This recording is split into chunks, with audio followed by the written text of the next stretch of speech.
you put the images on the website?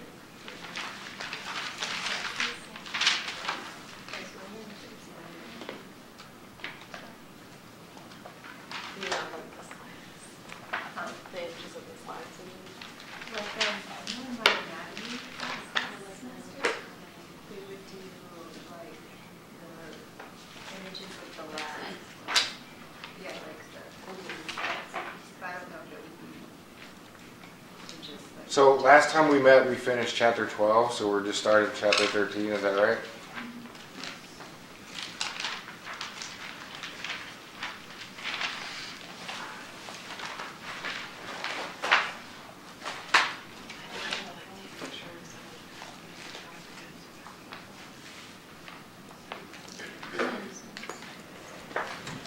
Okay, so the last chapter that we were covering, that chapter has to do with mitosis, and then this chapter has to do with meiosis. So remember at mitosis, the goal was that we wanted to make genetically identical cells with the same number of chromosomes. But in meiosis, the goal is that we want to make genetically different sperm and egg, right? And we want it to have half the amount of DNA, so that when a sperm and an egg are united, that it has the correct amount of DNA. Right? So how many chromosomes would a sperm need for that, for a human? 23. And an egg? Right, and they come together and they make 46. So we're talking about the formation of the sperm and the egg in meiosis. Once the egg is fertilized, that divides through mitosis to grow, let's say, you into what you are. Does that make sense? Okay. So, just a reminder, everybody in here looks normal to me, so you have 23 pairs of chromosomes, 23 that you got from your mom, 23 that you got from your dad. Remember that chromosomes are made up of long stretches of DNA. What do we call those long stretches of DNA?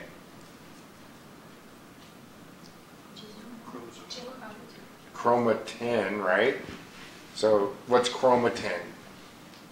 It's the proteins and DNA. Proteins and DNA, and what kind of proteins are they? What are they called?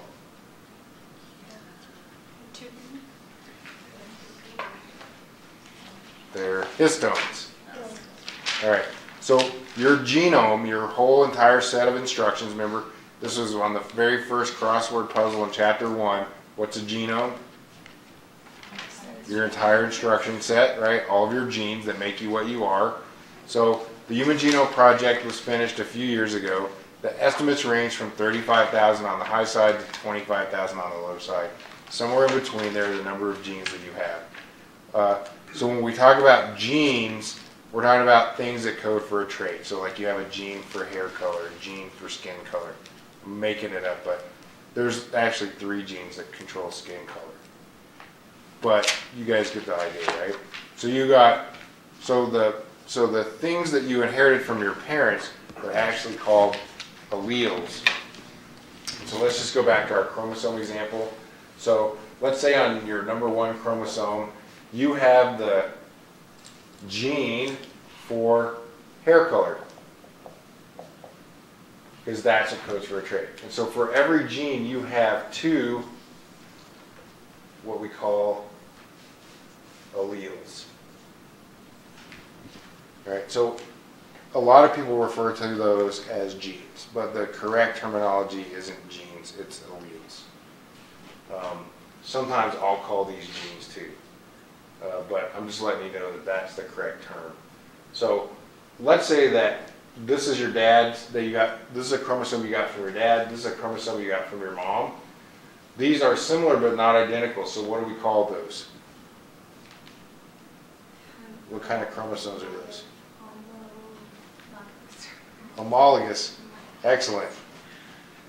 And so this, let's pretend that your dad gave you the brown allele and your mom gave you the blonde allele. So that allele codes for a protein that makes a dye that reflects wavelengths that look like brown. And this actually is the absence of, which is a default color, so nothing is made.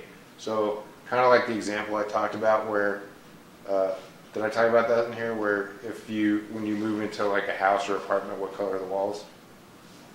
Well, okay, let's play the game then. What color are the walls? White. So by default, they're white, right? So if you went down to Home Depot and bought a gallon of brown paint and painted your walls with it, what color would your walls be? Brown. So if this is the default color, blonde, but you have 1 gallon of brown, one allele with brown on it, that's enough to make your hair look what? Brown. So that's why. You could have 2 browns. So if you bought 2 gallons of paint and painted one coat and then painted another, would it be a different color brown? Come on. You guys never did 2 coats of paint? Is it a different color? No. The darker shade. It's not darker. It's the same color. Unless one brown shade is white or whatever. It's the same brown. The same brown. No. So it doesn't matter. It's still gonna. If you had 2 alleles for brown, you'd have the same hair color. Does that make sense? All right. So that's just the terms. Is that what the same for like blue eyes and brown eyes? Yeah. The blue is Kind the of. default. Yeah. Yep. What happens In when- fact, there is a laser technique that you can go and have the pigment removed from your eyes, and guess what color your eyes are then? Blue. Blue. what happens when like What they're about green eyes? Because my son has like blue and brown eyes. Like there's like a Yeah, so there's multiple genes that control eye color, and so everybody has different pigments in their eye. If you look close at your eye, nobody has a pure brown eye or a pure. I looked up and it said it was like a green eye. mutation. No, it's not. It's normal. There's lots of genes that put in the pigments, so it's not just one. There's several, and it's. What happens when people have 2 different color eyes? So that's what we call a mosaic, and that's generally caused by 2 fraternal twins. So 2 different eggs that are fertilized by 2 different sperm. And you know how like identical twins are made? So you have 1 egg that's fertilized by 1 sperm. It starts dividing through mitosis, and one of the cells, like let's say there's 16 cells, one of those breaks away, and it starts making another individual. So you get 2 genetically identical individuals. You can have the exact opposite of that, where you have 2 fraternal twins that are separate, and then they stick together and they become one person. So part of their gene line would make this color eye, and part of their twin would make. So if you That have color eye. twins and they both come out with 2 colored eyes, 2 separate colored eyes, then it's like 4 eggs. No, it probably was a fusion that occurred, and then another separation of it.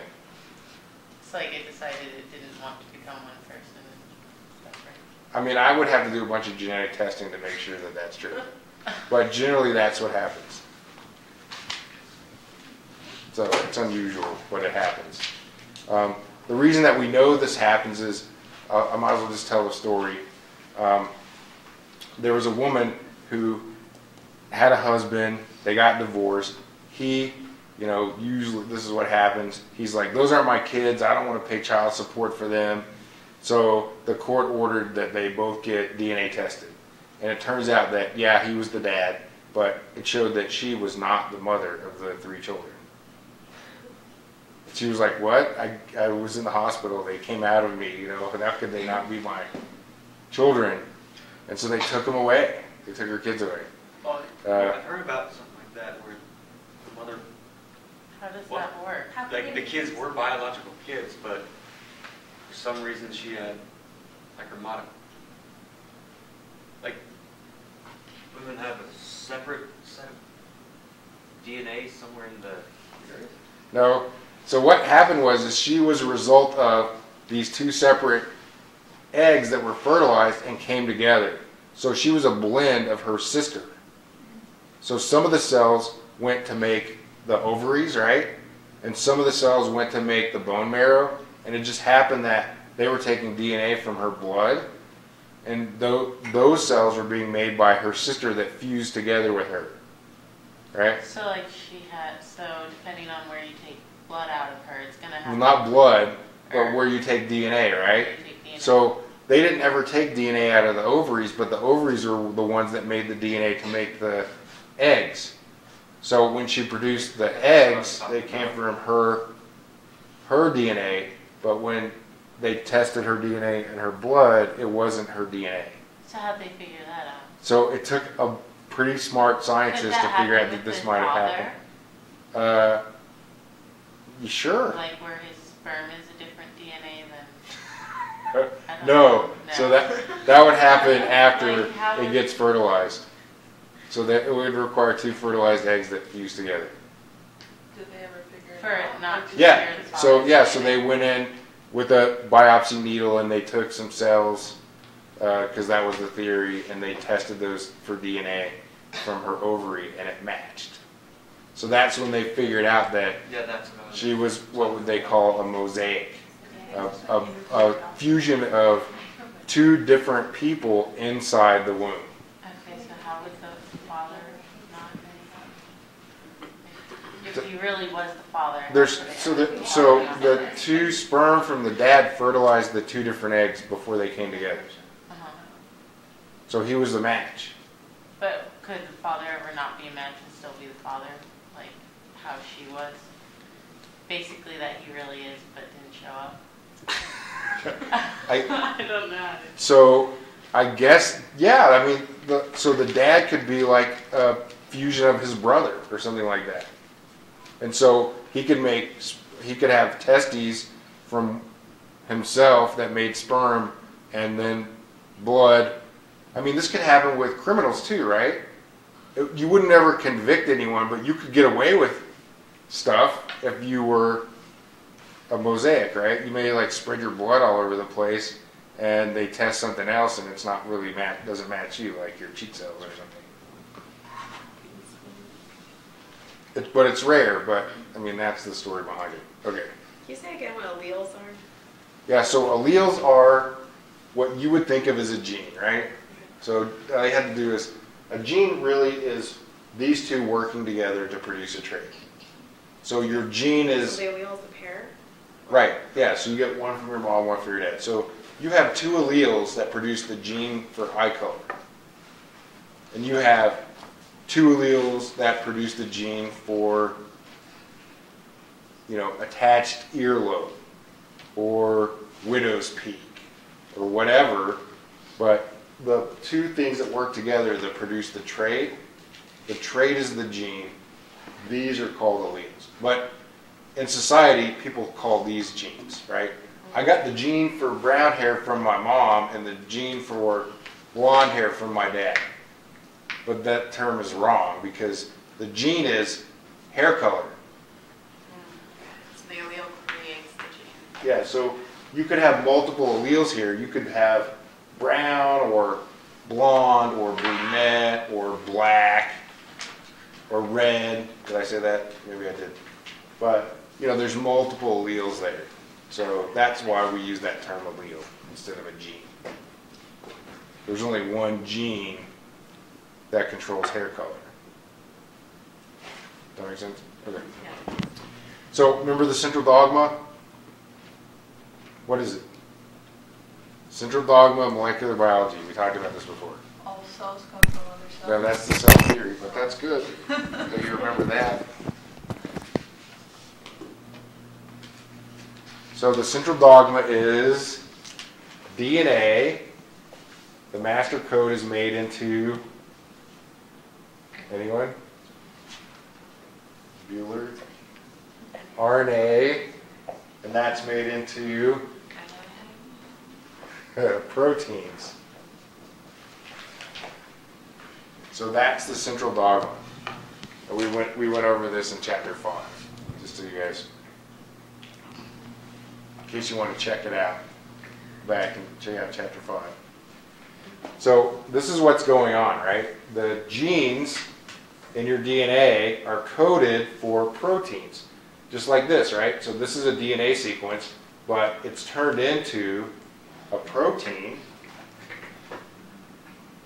This is a DNA sequence and it's turned into a protein. What are proteins made out of? Amino acids, good. So the genes are simply a code. This is what actually is reflecting light in the brown wavelength. This is what is reflecting light in the, it's similar to white, so all of the wavelengths, essentially. Or this might not be existent at all, and then it's not doing anything, right? So it's by default blonde. So this is an example of alpha hemoglobin. If you guys don't remember that, we talked about this in chapter 5. So hemoglobin has 4 subunits, 2 alphas and 2 betas. And this is the alpha. So here's the DNA sequence. Here's the RNA sequence. So remember, DNA is converted into RNA. And then that happens in the nucleus, and then it leaves the nucleus, and that gets turned into proteins. What turns the RNA into proteins?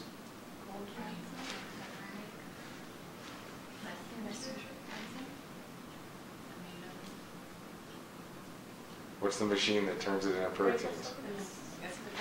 Ribosomes, that's correct.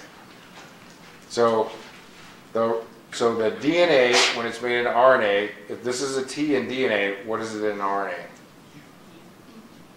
So no, remember T's pair with A's? If it's an A,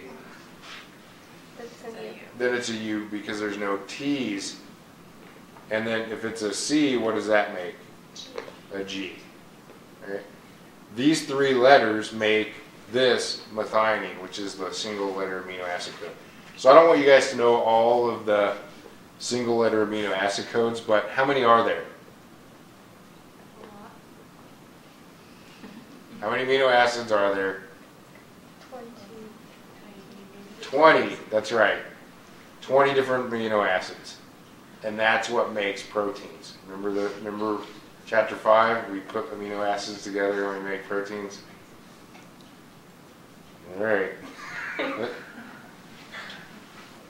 So this chapter is sort of a build up to the next chapter, which is genetics. So genetics is the study of heredity and variation that's caused through heredity. Heredity simply means the transmission of your traits from generation to generation.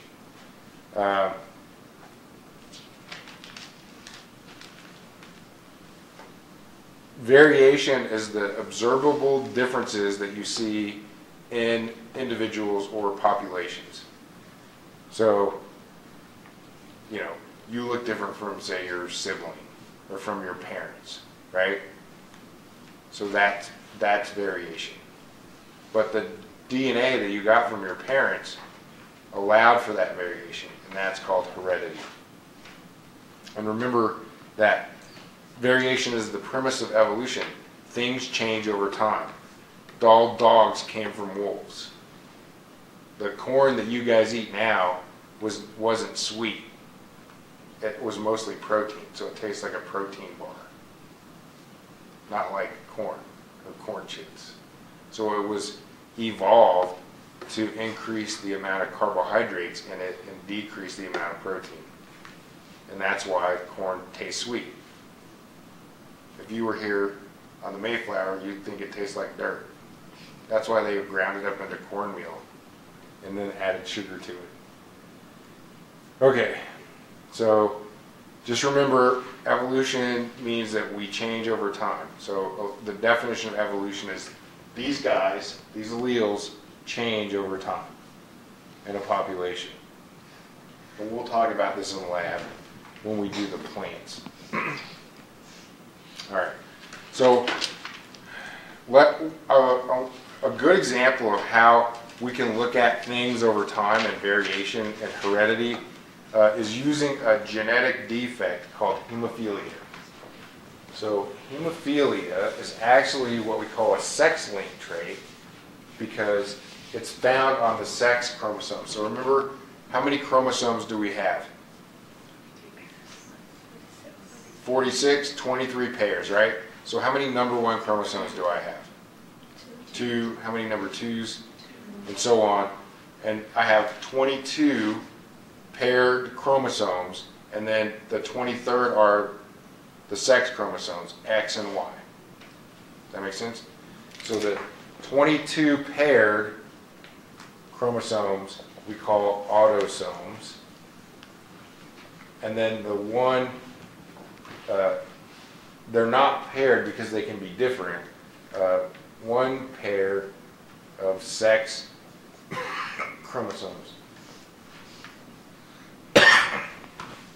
So we could have X and X, and what would that be? Female. Or we could have, this marker's not working very well. We could have X and Y, and then what would that be? Yeah. So this allele for hemophilia is found on the X chromosome. And it codes for a gene called factor VIII. So that factor VIII is responsible for making your blood clot. And so you could have one that works, that produces the protein for factor VIII, or you can have one that doesn't work, and then it doesn't produce the protein for factor VIII. Does that make sense? So if you're a female, how many copies of those alleles do you have? 2, right? But if you're a male, how many do you have?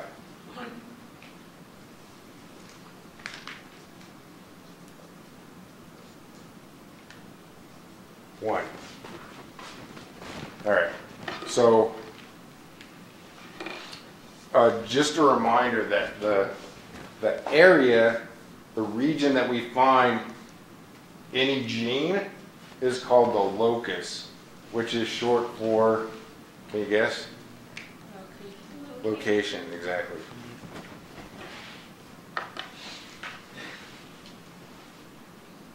Okay. So this is the pedigree of the British royal family. You guys probably are familiar with these guys. There's Queen Elizabeth, there's Prince Charles.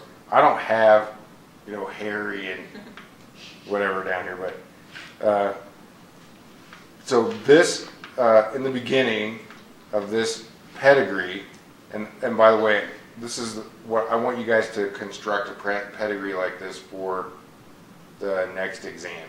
So this is the extra credit. So you can pick any trait. You can pick eye color, right, or hair color, or whatever. There's a list on Canvas of what you can pick. And then I want you to just construct this just like this pedigree. So there's some rules for a pedigree. Circles are females. So this is Queen Victoria. Squares are males. So this is Prince Albert, right? Remember the joke? You have Prince Albert in a can. Better to let him out. That's the case. Oh, I'm old. Okay, so anyway, these horizontal lines mean that they've bred, right, and produced offspring. And so the vertical lines are showing their offspring. So this is their what? Daughter. This is their daughter. Daughter. Right, they were busy. They had a lot of kids. This dot in here means that Queen Victoria was a carrier of hemophilia, which means that one of her chromosomes didn't make the factor VIII protein at all. So she only had one copy. So she's making half the amount of factor VIII, but would that affect her blood clotting? It might clot slower, but it would still clot. People that don't have a factor VIII, if you cut yourself, what happens? You bleed to death. So that's the difference. Anything else you notice about these lines? Why is that a double line, you think? Because they had kids together. Yeah, well, so did these people, and there's not a double line. Are they brother and sister? You're close. Were they What are they? Cousins? So this is a brother and this is a sister, right? They're And cousins. They're cousins. That's right. So this is what we call a consanguineous line, which means that you're inbreeding of cousins or closer. So guess what? Queen Elizabeth, Prince Charles's mother and father were cousins. Here's another one. Here's another one. In fact, there's quite a bit of inbreeding in the royal family, and that's why these alleles get fixed in a population, because you don't have any external genes to dilute that out. So what else do you notice about this pedigree that's weird?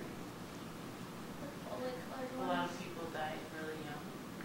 Yeah, because they bled to death. But what else do you notice about those people that died? Only males. All of the squares are the ones that are filled in that had the disease. So why is that? It's only one allele. Right. So remember, so I just to remind you guys that here's the crossing, and we have, I'm going to use this as one line as having the correct and functioning factor VIII, and this one doesn't. So that's a female carrier mating with a regular male. So this is going to produce eggs, right? And if it does it right, how many of these should be passed on into the egg? One.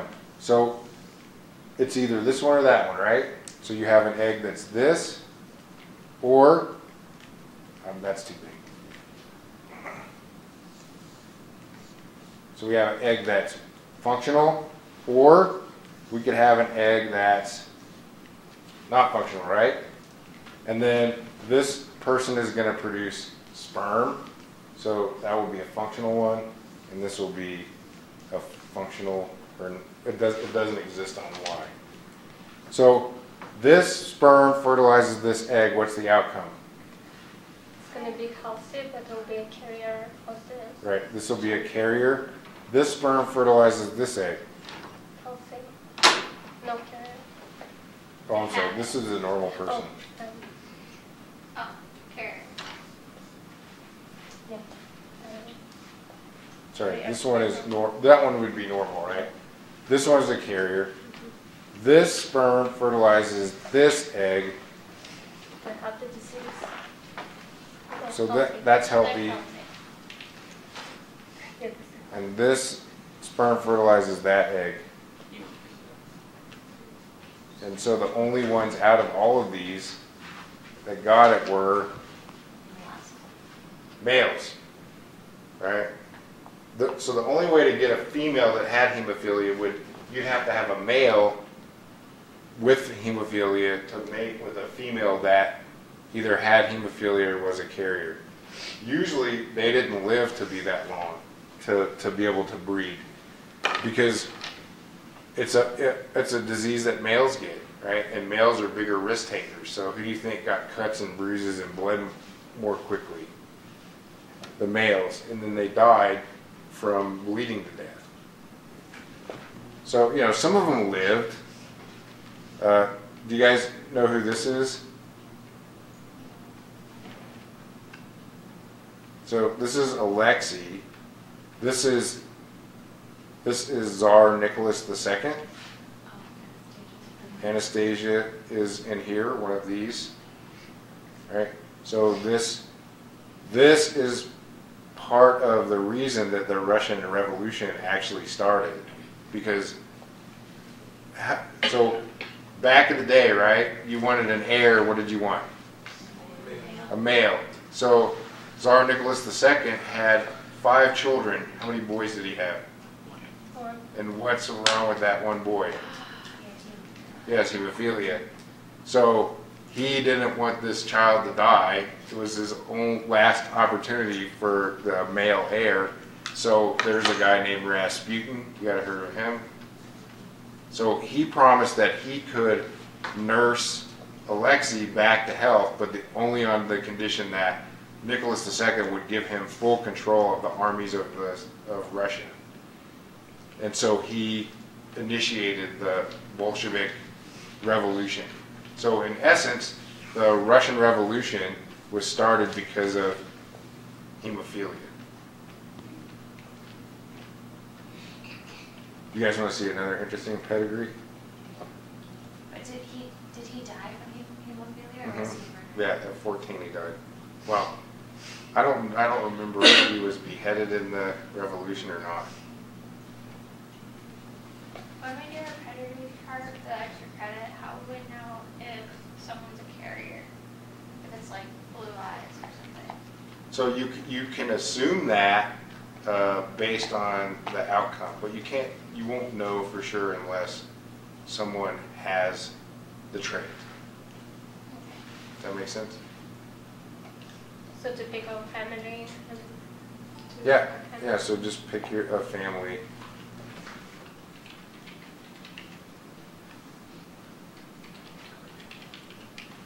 Is it like our family or just like a? Yeah, your family. I thought you could do your family because it would be more interesting. Check out this pedigree. So these people actually have skin that's blue.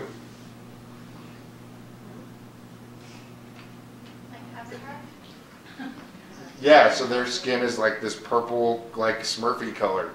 And, Is their blood actually blue? well, it has to do with the inability there's an enzyme that's supposed to reduce blood from methanoglobin to hemoglobin. It's an iron reaction. But anyway, I want you to look at this pedigree. So remember what the double lines mean?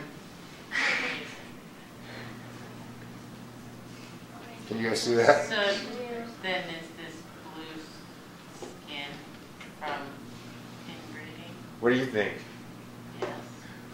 There's lots of them on. So there's one, there's one, there's one, there's one, there's one, there's Yeah, one, they're in Kentucky. there's one, there's one, there's one. Yeah, they're from Kentucky. Why is there Troublesome probably? Creek. What? Why is there probably? Where? For the chart, the key? Like, what if they know or not know? I guess. I'm not sure. I would have to go through the pedigree and like. What if you don't Yeah. know the information about your family? So like, do you have to do your family? No, you can do someone else if you can't, if you don't have enough information for your family. Yeah, it's okay. I just want you guys to get used to constructing pedigrees. So I don't care what you do. You can do it on your dog for all I care. But I want you to do a pedigree.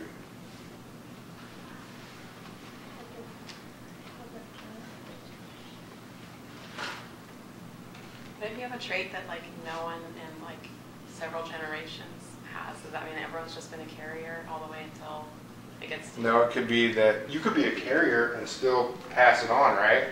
So let's say that this person's a carrier, but they had this daughter just by random chance. Now, this is no longer ever in that lineage. It's gone. No, it's just gone. There's no way to pass that on because nobody has it anymore. Does that Like, make sense? For example, like I have red hair, but like none of my great and like grandparents or anybody like above me, and my parents have like hair color at all red. Like not even similar. It could have been So caused is by. it just like a recessive type of thing, and just like it's. It could have been caused by mutation, right? It's funny. So it doesn't necessarily mean that if someone was a carrier somewhere. It could have just been like a freak thing. Well, yeah, I mean, we'll talk about it when we get to the chapter 14 in genetics. I just want to make sure that we get through this chapter so that we can, so I'll have everything covered for the test. But these are good questions. Just hold them for the next chapter because that chapter is that we're going to get into genetics hardcore about how genes are passed on and stuff like that. So the moral of the story is that inbreeding's probably bad, and so that's why you hear that these purebred dogs and cats and stuff, they have all kinds of problems, which is true because no dog is supposed to have a nose that's like completely flat and it can't breathe out of. And cats, Pekingese, Persian cats and Abyssinian cats, they have like this gum disease because of their genetics. They don't produce the proper things in their saliva so that their teeth all fall out. Great Danes get hip dysplasia. You know, you can just check out Jerry Springer and find out that inbreeding is pretty bad. All right, so somatic cells, those are cells that are in your body, and then the gametes are the ones that are sex cells. So just a reminder, you guys should already know this, but I want to make sure that you're clear on this. These are called what? No, they're not identical copies. Allele. No, they're homologous chromosomes. All right? They have to be exact copies that are held together by a centromere to be sister chromatids. So that's important. All right. So gametes are sex cells. And so I want to talk a little bit about, should just use this framework. So when we talk about the number of chromosomes we have 2 for every trait, right? Every gene, hair color, eye color. So we say that's 2n. And what's our chromosome total number? 46. So 2n equals 46, then n equals 23. So this condition is called diploid because there's how many? 2. And this one is called haploid because there's 1. So we don't use the word mono because that means that it's one chromosome, not one whole set of chromosomes. All right, so there's some organisms that are octoploid. So what would their number be? 8. Yeah, so strawberries are 8n. Did you know that? Why do you think they're 8n? Ones in the wild are only 2n.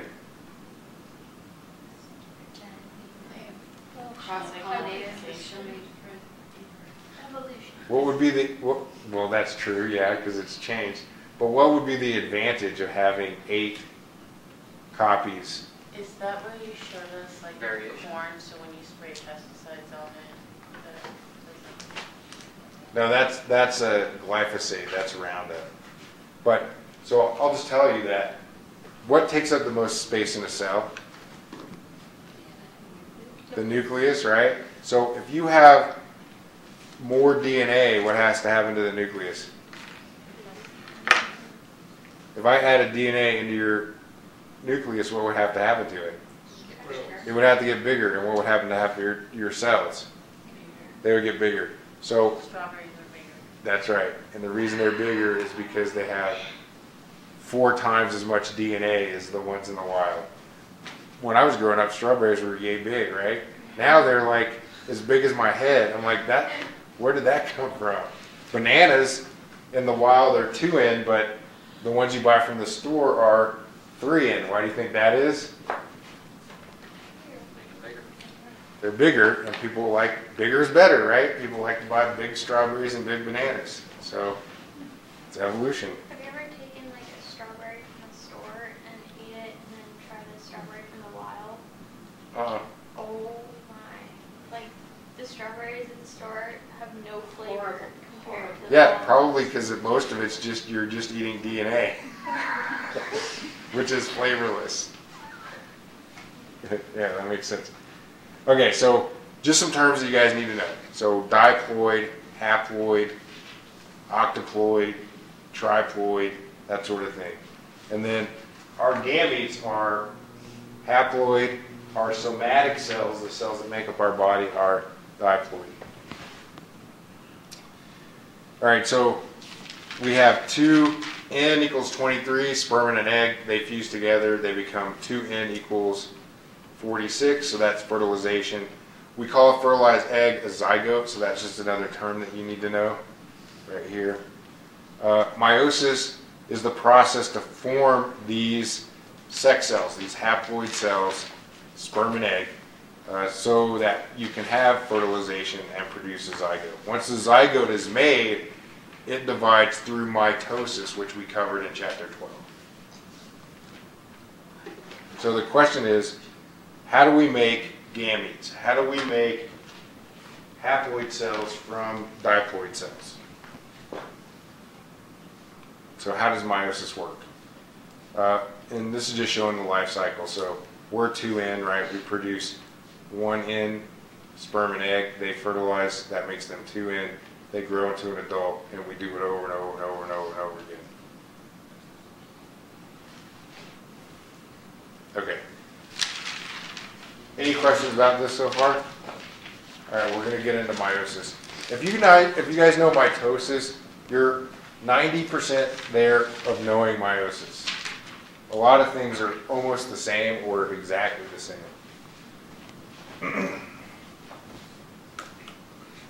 I probably should have left those chromosomes in there, but I need a better marker.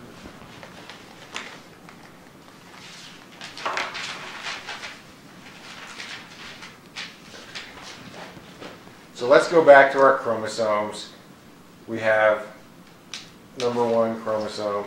We'll say that this is brown hair, and then we'll have another number 1 chromosome, and then we'll say that this is blonde. Let's just say this is red. So we have an allele for brown, we have an allele for red. Together those make the gene for hair color. And remember the cell cycle. So we have, what did we start with? G0, and that's rest. What's next? G1, and there's a checkpoint. What's that for? Make sure it grew. Make sure it grew enough, right? And then what's the next phase? S, what does that stand for? Synthesis. What happens here? DNA's copied. DNA's copied, excellent. And the next one is G2, and there's a checkpoint there. What's that for? Make sure the DNA is copied correctly. And then the next phase is M. So this one for chapter 13 is meiosis, not mitosis.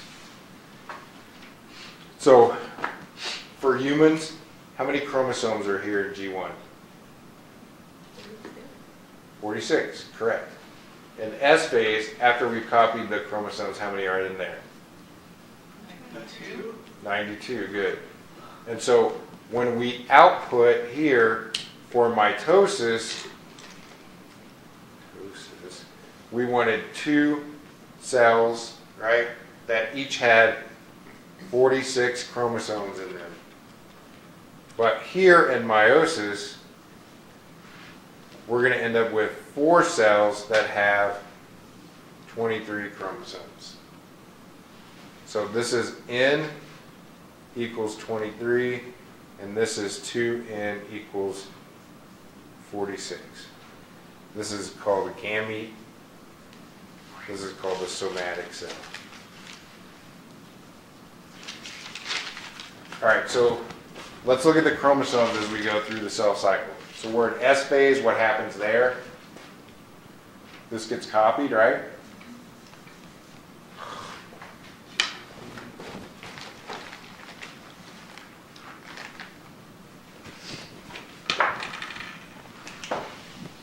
I want to switch to black.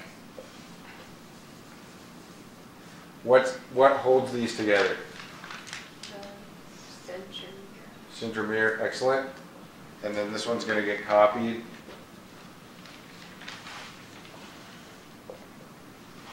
And what holds that together? Centromere.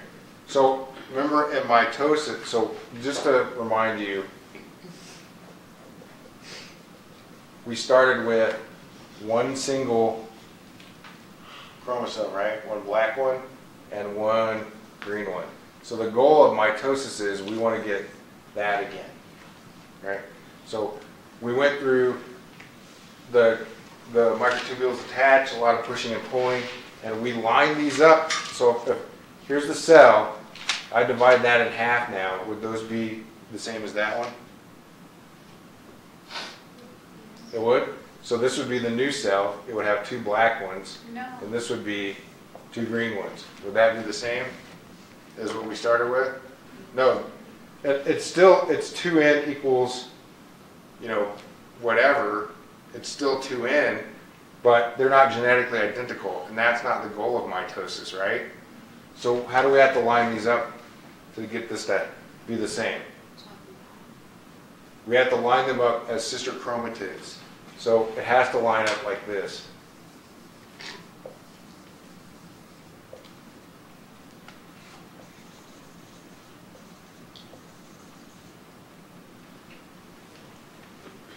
Right?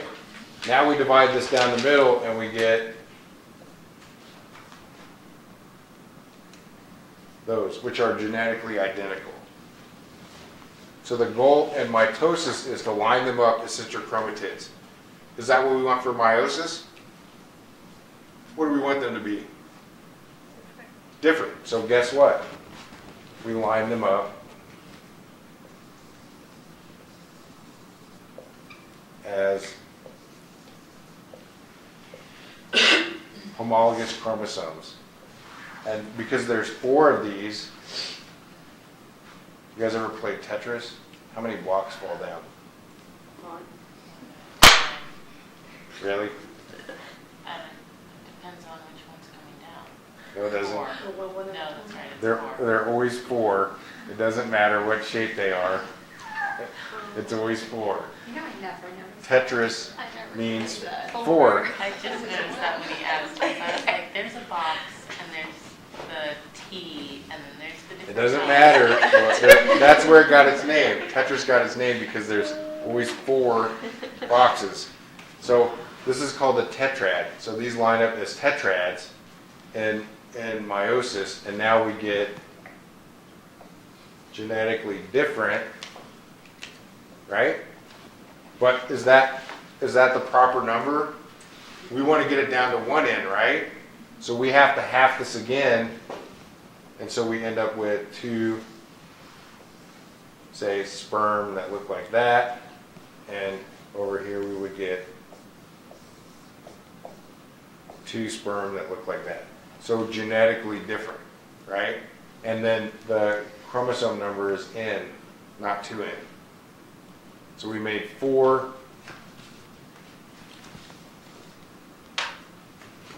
haploid cells, sex cells.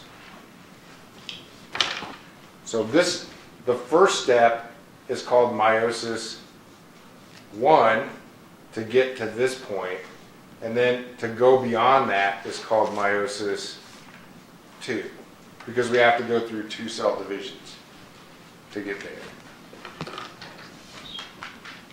Does that make sense? Okay. So we're going to go through each of the steps. Just a reminder, what is interphase on here? Everything but Yeah, everything but him. That's correct. So all of this, and I don't know why I keep choosing this marker. Put this over here.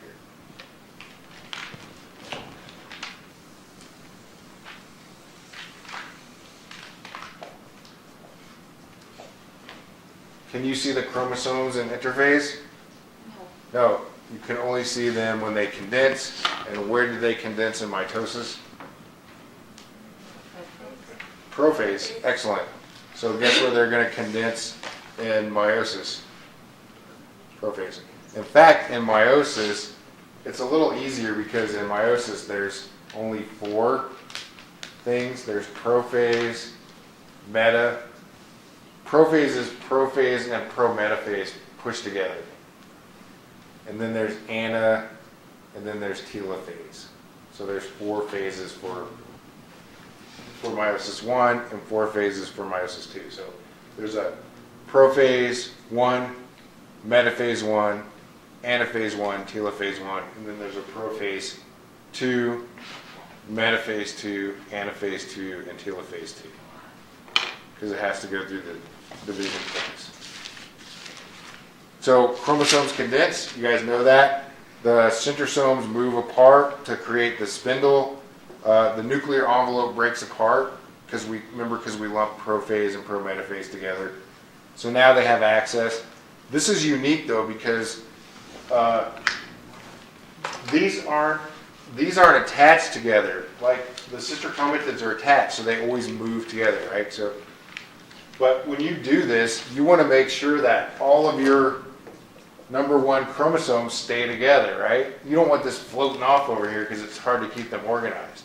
So how do you keep those together?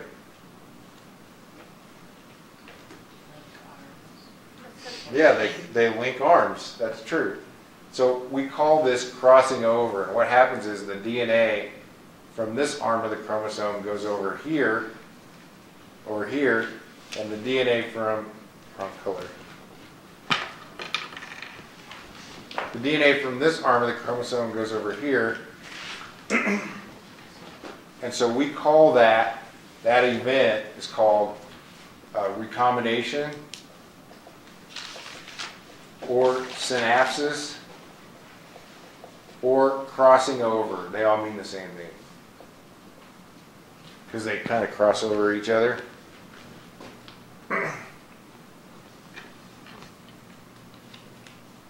And so this performs two functions. One is, these are the same, right? So when I'm making all four of these sperm, there's only really two different kinds. But if I cross it over, then there's a little black on this arm, right? If I did divide these. And there's a little green on this arm. So when I make the sperm, they look like that. So this one's different from that one, which is different from that one, which is different from that one. So now I've made 4 unique sperm cells from crossing over. Whereas if I didn't, there would only be 2 pairs that were unique. The other thing is, now I can keep these together so that they move as a group. So I don't get any chromosomes messed up and put in the wrong side of the cell. Because you don't want to make a sperm with an extra chromosome. What would happen when it fertilized the egg? You would get 3 chromosomes, right? So what do you think 3 21 chromosomes are? Down syndrome. So you don't want to mess this up. But so the process of this is disjunction. So you don't want it to be caused by a non-disjunction. Okay, so everything's the same as prophase, right? The only difference is that in mitosis, how do they line up? As sister chromatids, right? And in prophase 1 of meiosis, how do they line up as tetrads, right? Homologous chromosomes. So that's the only difference. If these lined up as sister chromatids, they would be genetically identical. Because they line up as tetrads, they're genetically different. All right, metaphase 1, pushing and pulling, same deal, right? Line up on the metaphase plate. The only difference is these line up as tetrads, whereas in mitosis they line up as sister chromatids. Good. And then in anaphase, they move apart, but in this case, they move apart as sister chromatids, right? This is a sister chromatid, it goes to this side. This is a sister chromatid, it goes to that side. This is broken. In mitosis, the centromeres would have come apart, right? But here they stay intact.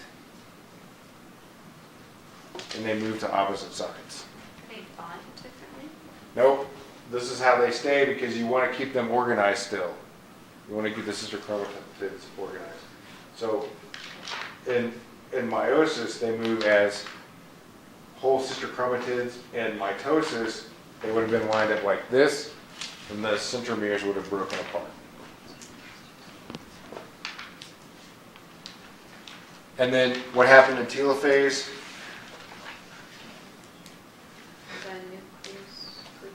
Nucleus grows back, yeah, you could say that. And then the chromosomes start decondensing so they can be read again.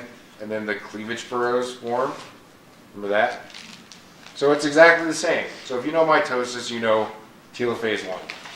The only difference is they're still held together by a centromere, where in telophase they would be individual chromatids. And then we go through it again, right? Because we only got halfway there. We need it to be 4 23s instead of 2 46s. So this is exactly the same as mitosis. Prophase, nuclear envelope comes apart. These move to the opposite sides. It lines up. How do they line up here?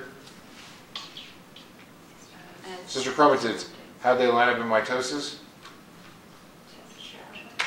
In mitosis? Yeah, so in essence, meiosis 2 is exactly identical to mitosis in every single way. So I don't even need to go over this. So like on the test, how would you test this? Would you put a picture, say like, what is this? And Uh-huh. be able to tell like, oh, Yeah. that's in a tetra. That's exactly right. So, give you an example on the test. I might say, this is the cell in interphase. So, and I would tell you if it was meiosis or mitosis, because some of these you couldn't tell the difference. But I might say, what phase is that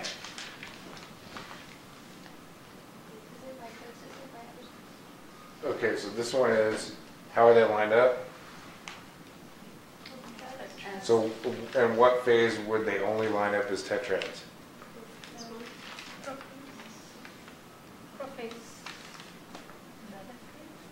Metaphase, right? Metaphase is they line up on the metaphase plate as tetrads. What if I did, what phase is that in? That's in meiosis. Which one is it? Metaphase 2, excellent. What if I did this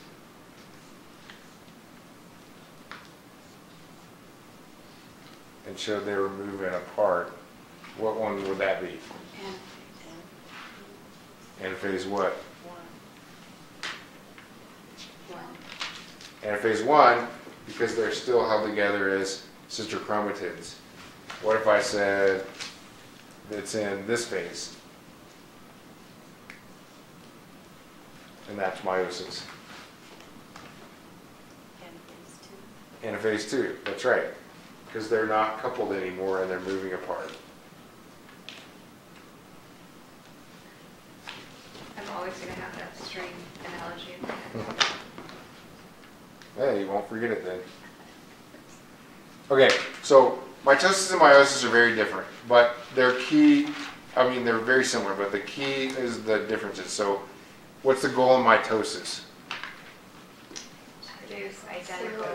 We want to get identical somatic cells, right? That they're haploid or diploid? Diploid. In mitosis, we want to make genetically different or diverse cells that are gametes. And what are they? Haploid or diploid? Haploid. So that's it, right? That's the goal. So, this is just showing you, here's the parental cell, 2n equals 4, right? There's 4 of these. And so there's pairs, these pair, these are longer, those are shorter. So in mitosis, they line up in metaphase. So I might draw this and ask you, what phase is that in? This is what we started with, what phase is that in?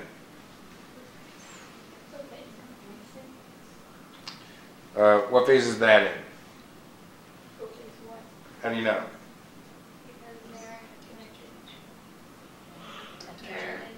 They're lined up as tetrads, and when's the only time that crossing over occurs? Which I promise I will ask you on the test. When does crossing over occur? Prophase? No? 1. Oh, yeah. Mm-hmm. Prophase 1, right? Right? So prophase 1, crossing over, synapsis, or recombination occurs. Make sure you know that. I promise you I'm going to ask you that. It's a free question right there. All right. So in meiosis, how do they line up as? Tetrads, right? Sister chromatids, tetrads. Now we get the first meiosis 1 and then meiosis 2. they line up as sister chromatids, and then we get sex cells, gametes that are haploid. Here we get 2 somatic cells that are diploid, genetically identical.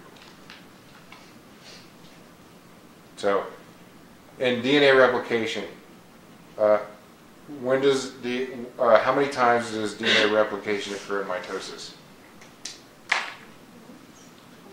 Once. When does it occur? S phase. In meiosis, how many times does it occur? Once. When does it occur? S phase. Excellent. How many divisions in mitosis? How many divisions in meiosis? 2. Good. Does synapsis occur or crossing over occur in mitosis? Does it occur in meiosis? When? Prophase 1. Excellent. What are the number of daughter cells in their genetic composition in mitosis? 2. What's their genetic composition? Identical, and they're diploid. And meiosis, we have how many? 4. And they're haploid, right? Because they're sex cells. In mitosis, what's the job of this? This one's still blinking, so I can't turn it on yet. But in mitosis, the goal is identical somatic cells, right? So I might ask you on the test, you have a fertilized egg, a zygote. It's going to divide and make you what you are. What process is that? Mitosis. You're going to make a sperm or an egg so that they can form a zygote. What process do you have to go through to make their gametes? Meiosis. Good. All right, so we get a lot of genetic variation through the process of meiosis. So we can get it through independent assortment, crossing over, or random fertilization. So independent assortment means that it can assort here. This is only 1 chromosome, right? But imagine there's how many tetrads would you have as a human if you're going through this process? So how many chromosomes do we have? So what's 92 divided by? 23. So it's 23, right? So there's 23 combinations. So you could have, let's say there's another chromosome that's shorter. We'll just call it the number 2, because remember their number 1 is the longest, 2, they're shorter as they go on. So this could line up this way, right? And then when it divided over here, we would end up with all green, right? Let's ignore crossing over for now. And if this divided over here, we would get all black, right?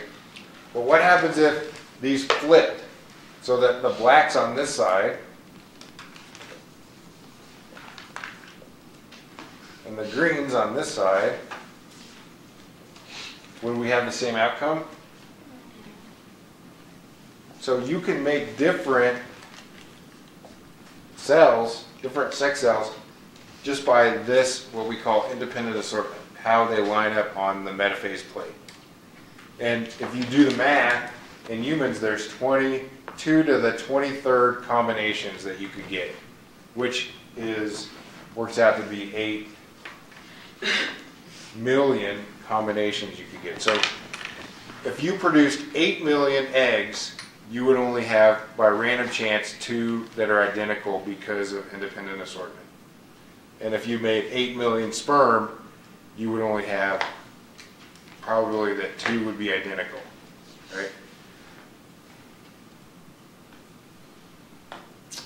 And then we have crossing over, right? So with crossing over, which I showed you, these would be all blue, right? But because of crossing over, we get 4 different gametes. Do we always get 4 different ones? Yes. Okay. Yep. So let's ignore crossing over, which increases this probability, but let's just think about the odds that if you had, how many kids would you have to have with the same person in order to have one that was genetically identical? So the female's making 8 million combinations of eggs, you're making 8 million combinations of sperm, let's just say from a guy's perspective. So what's the probability that you would make any particular gamete that's the same? So it will be 8 million times 8 million, which is 64 trillion. And that doesn't even account crossing over, right? So meiosis does a really good job of this because of independent assortment, right? It can flip on this metaphase plate because of crossing over. So you can get that to occur anywhere. And then because we have random fertilization, any sperm can fertilize any egg at random chance. And that's how we get the variation that we need, that we said that we need for life, right? In the beginning. Woo, all right. I got 5 minutes.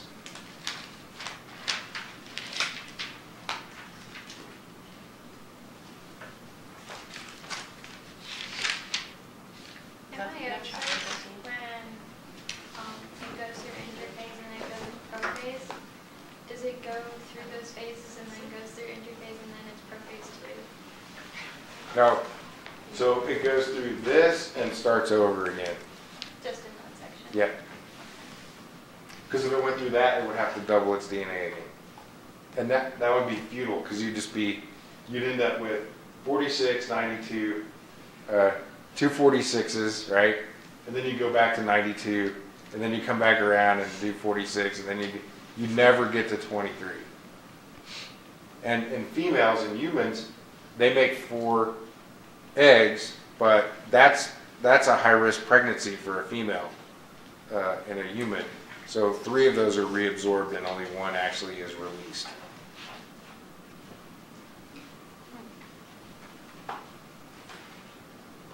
Unless they get the fertility Right, test. it's supposed to happen. Right. I mean, sometimes mistakes happen. 2 can be released, but it's not normal to have like octomom level of children. That would be so cool. All right. So do you guys have any questions about that? All right. So that's everything that's going to be on the test. The photosynthesis, the cell cycle, and mitosis, and then this one, meiosis. Okay. So I'm going to lecture for about 5 minutes on genetics, just because we're a little behind. We only have like 3 weeks of school left. I only have like 6 lectures to cover the next 3 chapters. So the goal is I'm going to lecture for 5 minutes or so here, and then we'll do a review on Tuesday, and I'll lecture for like the first 15 minutes on genetics, and then we'll do a review for the last hour on Tuesday, and then you guys will have Thanksgiving, and you'll come back and have your test. And hopefully you won't have forgotten everything.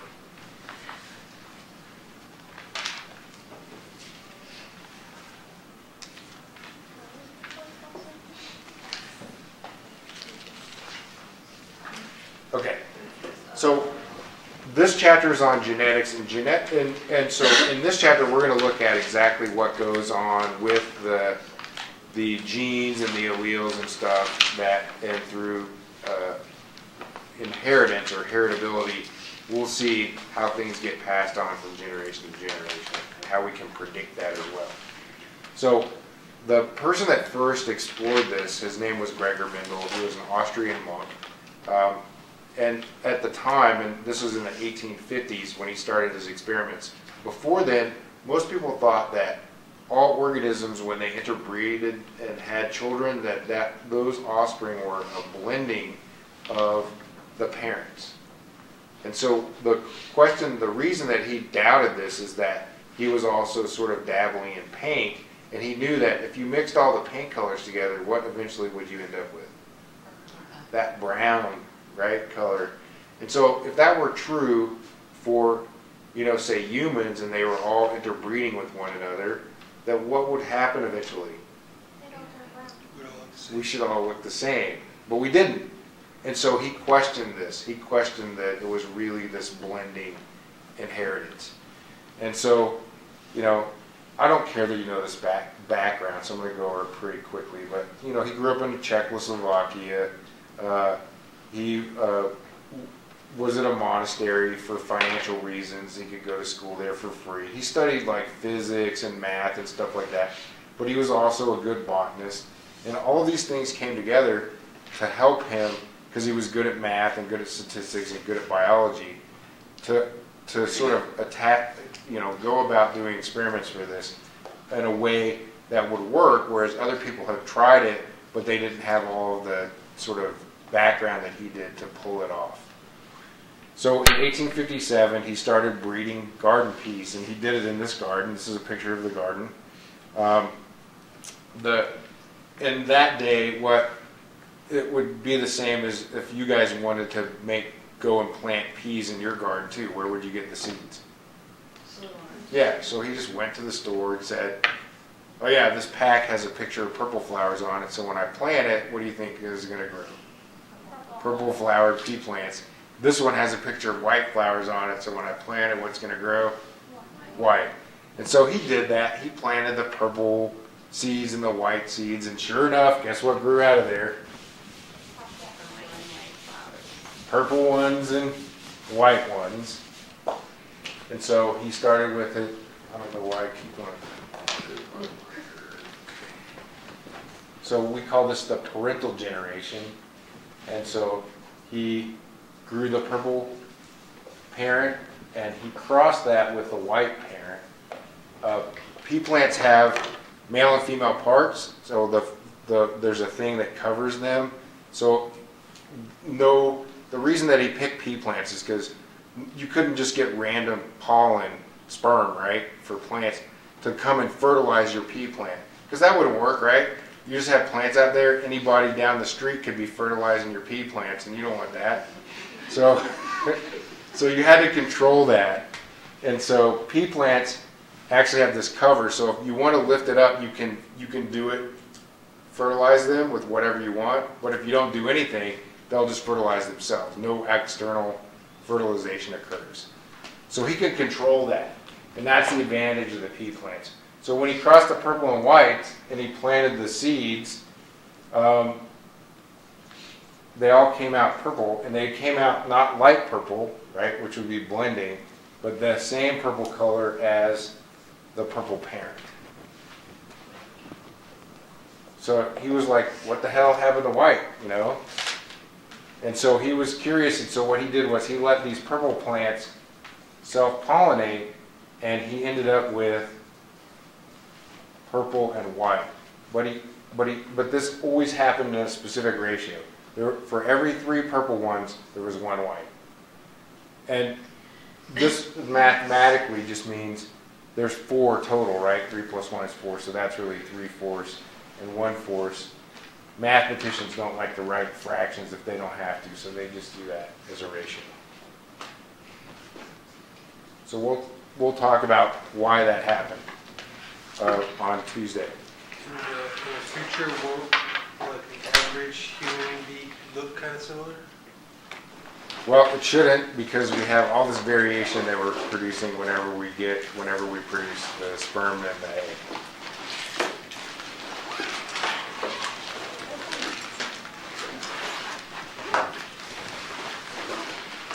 And that's a good thing, because, you know, if there's another ice age, we want hairy people because they're the ones that are going to survive, right?